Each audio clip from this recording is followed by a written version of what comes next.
First by in amount লেখছেন তো? First by in অ্যামাউন্টটা দেখি। 36 DYDX, ঠিক আছে। Margin call limit 1। তারপরে নেক্সট সেটিং করেন। অ্যাডভান্স সেটিংস এটা খুলেন। ট্রিগার প্রাইসের সামনে যে অ্যারো আছে এটারে খুলেন।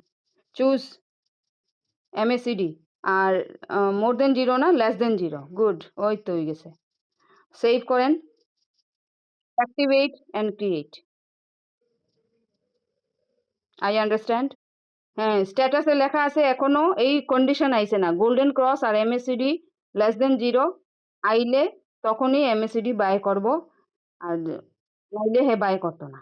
ঠিক আছে, স্ট্যাটাসে লেখা waiting for MACD trigger to make first buy, ঠিক না?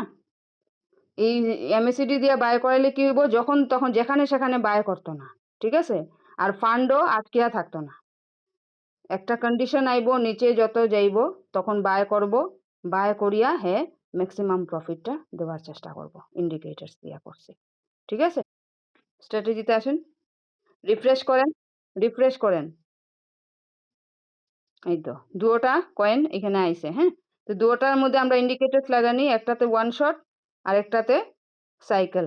ঠিক আছে, তো চলুক এটা, আর বাইং সেলিং হইতে থাকবো। যদি মনে করেন আর কয়েন চেঞ্জ করতেন তখন আপনি নেক্সট আরেকটা কয়েন নিতে পারবেন।